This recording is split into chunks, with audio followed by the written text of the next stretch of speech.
Civil Service Review, Licensure Examination for Teacher. Now, guys, let's brief you guys the question. Number series 1, 2, 6, 24, 120. What will be the next number ng 120? If you know the answer, please comment whether you answer comment section or but if you don't know the answer, just wait and let's see guys kung tama ba ang sagot nyo. Before we continue to answer the mod problems, and if you're looking for update review for this coming examinations, we have civil service, professional and sub-professional with all the coverage examination, and also we have for the LET, Proof Ed, and Gen Ed. Ito po ay exam booklet, mga possible question lalabas examination. And don't you worry guys, it has answers key and explanation kung bakit yun po ang sagot. And if you want to check out this one, to order this one, click the yellow basket po dyan, nakalagay na po review. And kung wala po kayong yellow basket, just go on to our TikTok second account, nakalagay po dyan, and click the yellow basket po, andun na po ang reviewer, and you can have this right away. So what are you waiting for? I-check out nyo na habang meron po tayong stock. Now to answer the question, guys, let's read again the question. 1, 2, 6, 24, and 120. So ascending po siya from 1, going to 120, going up straight, so we'll use addition muna.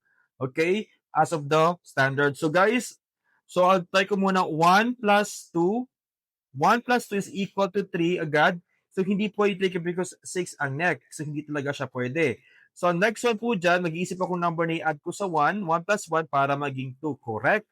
Now, 2 going 6 naman po, I will add by 4. 2 plus 4 is equal to 6. Tama na, pero the pattern parang medyo hindi pwede.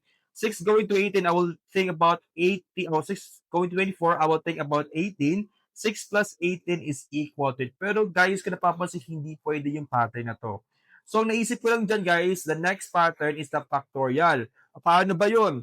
First muna is 1 factorial is equivalent by 1 times 1 is equal to 1. Correct? Okay? Naalala niyo ba factorial? Dapat masunod-sunod po ha. 2 factorial. Oops, wait lang. Medyo pangit pa. So, 2 factorial is equal to 2 times 1 pababa is equal to 2. Correct? So, let's try the 3. 3 factorial is equal to 3 pababa, 2, another 1, 1. So, 2 times 3 times 2 is equal to 6 times 1 is equal to 6. Pag nakita niyo na po yung pattern na pasunod-sunod po ang tumatama, ibig sabihin this is the pattern. The 24, it is for the 4 factorial. The 120 is for the 5 factorial. You know the next over here is for the 6. Para po yung oras nyo hindi masayang. Dapat makasave kayo ng oras. So, 6 times 4 is equal to, and it's not 4 pala guys, it is 5. It is 30 times 4. So 30 times 4 is equal to 120 times 3 is equal to 360 times 2. So ibig sabihin guys, 360 times 2 is equal to 720. May 1 pa po dito. 1 times 720, ibig sabihin that is 720.